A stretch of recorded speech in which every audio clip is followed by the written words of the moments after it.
Hola, ¿qué tal? Bienvenidos, bienvenidas a una nueva entrevista en el marco de Future Energy Summit. Nos encontramos en este momento en República Dominicana y en presencia de Fernando Alvarado. Él es CEO de la parte de energía sostenible de Dicten Impact. Fernando, primeramente preguntarte cómo estás y de alguna manera, bueno, si nos puedes comentar sobre Dicten Impact, a qué se está dedicando concretamente la empresa y sobre qué mercados de la región latinoamericana están operando.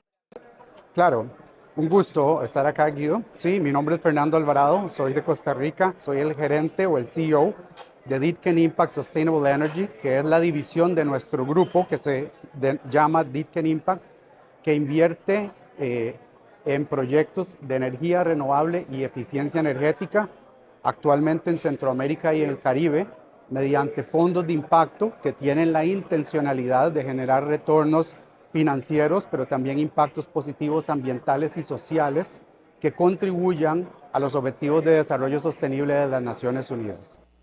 Bien, interesante. Metiéndonos un poco justamente, ¿no? En un área que es muy sensible para todo este tipo de proyectos de infraestructura, como son los de energía y renovable, que es la parte financiera. Preguntarte de algún modo, bueno, ¿qué intenciones hay por parte de la banca por financiar proyectos de este estilo, de este corte, en una región como esta, Centroamérica y Caribe?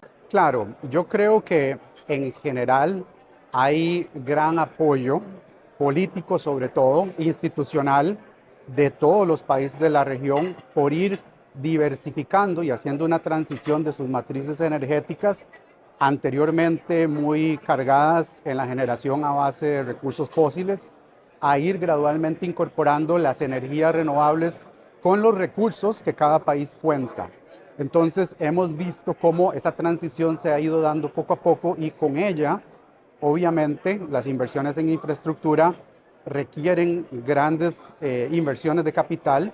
La banca comercial y la banca de desarrollo están activas participando en el financiamiento de esos proyectos y de esos sectores a nivel de deuda. Pero hay un vacío de la parte patrimonial, los recursos de equity. Y es ahí donde nuestros fondos entran a catalizar y hacer posible que se cierren las estructuras financieras. Entonces nosotros tomamos, mediante la inversión con nuestros fondos, riesgos mayores a los que pueden tomar los bancos, de modo que inyectamos capital, tomamos un rol de socio inversionista, si se quiere, que algunas veces puede ser más activo, algunas veces más pasivo, depende también del rol que los desarrolladores de los proyectos, o sea, nuestros clientes, quieran jugar en sus proyectos.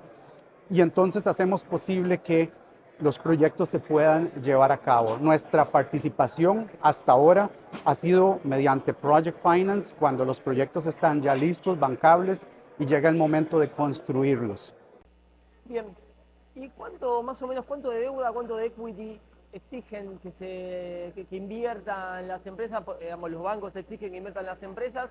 Y si es que de algún modo hay cierta estandarización o ciertos patrones que se den en ese sentido, o cada proyecto y cada país de algún modo exige diferentes condiciones. Sí, mira, yo creo que hay parámetros o rangos generales en toda la región, donde típicamente proyectos utility scale, o sea, proyectos de mayor escala conectados a la red eléctrica para vender mediante contratos de largo plazo, tipo PPAs, se financian normalmente con, vemos entre un 20 y un 30% de equity y un 80 o 70% de deuda. Usualmente también vemos cómo a veces se construyen los proyectos con una estructura que tal vez tiene un poco más de equity de lo que sería posible en otros mercados más maduros por una percepción de riesgo, pero una vez ya se venció o se terminó el riesgo constructivo, y especialmente si los proyectos han estado operando ya establemente un par de años, es posible hacer rondas de reestructuración o refinanciamiento, ampliando normalmente el apalancamiento de los proyectos y entonces con esto logrando incluso una mayor rentabilidad para los promotores y los inversionistas de equity como nuestros fondos.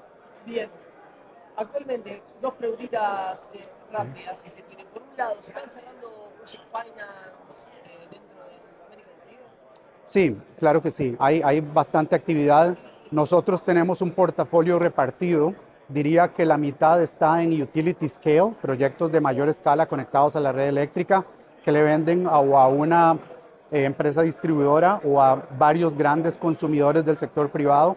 Y por otro lado tenemos otro 50% invertido en proyectos de generación distribuida para clientes, eso sí, comerciales e industriales. Hay bastante actividad.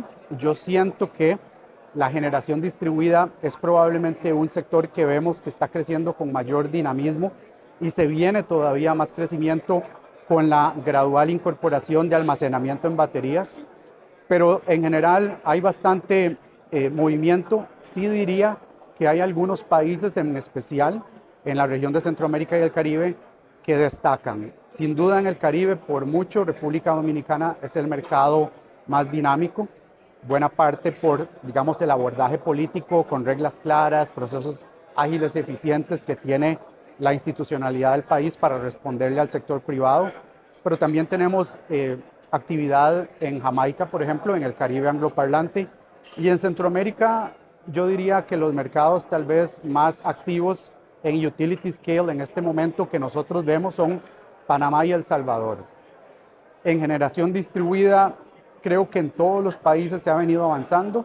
Nosotros tenemos inversiones particulares recientemente aprobadas en Costa Rica, que es un mercado bastante competitivo en generación distribuida, y en Honduras.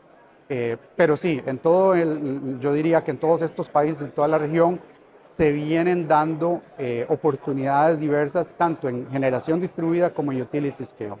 Bien, indagando un poquito más sobre la banca, ustedes encuentran que hay también, de algún modo, iniciativa por parte de la banca local por financiar proyectos o sobre todo de renovables, bien decías, ¿no? A nivel utility y distribuida, o también por ahí la multilateral, la internacional, también son de financiar. Mira, como ha funcionado tradicionalmente, yo tengo en esto prácticamente 25 años, así que he visto una evolución, es que sobre todo la banca de desarrollo, sea multilateral, tipo BID, Banco Mundial a través del IFC o Banca Europea de Desarrollo, ha participado o preferido financiar los proyectos más grandes de utility scale y no tanto los proyectos de generación distribuida más pequeños.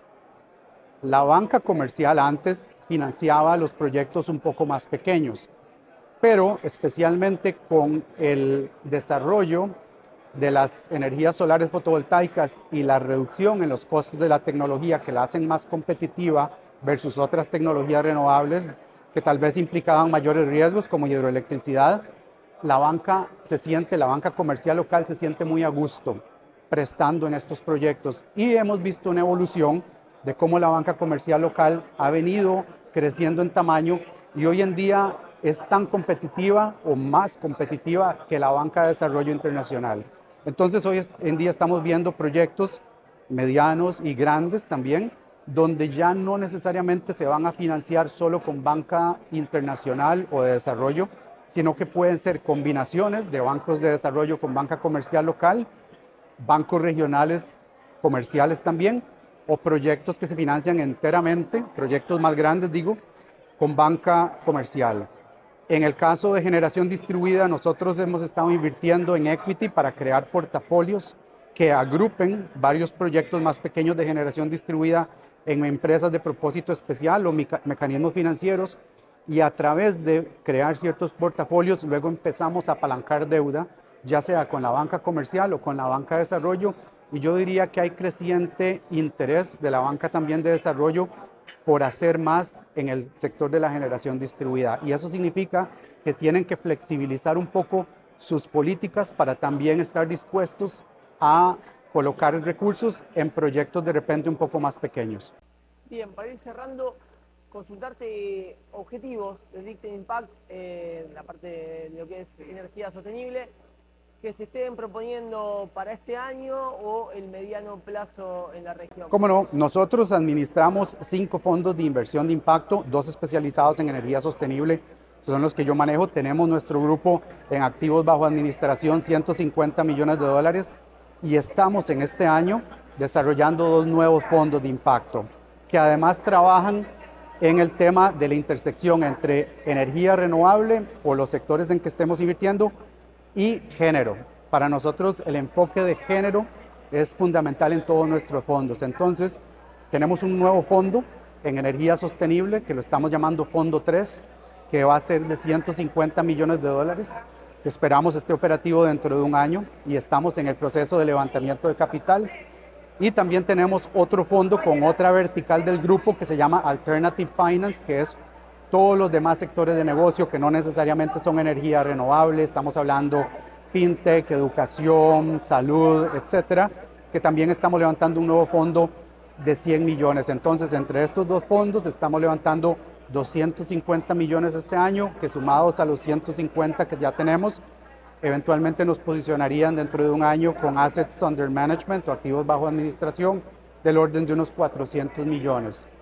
Entendiendo que eso va a ser recursos que se van a invertir en la porción patrimonial de los proyectos, entonces se entiende que estaríamos apalancando de banca comercial, bancos de desarrollo y de otros inversionistas unos 4 veces esos 400 millones que nosotros estaríamos invirtiendo a través de nuestros fondos.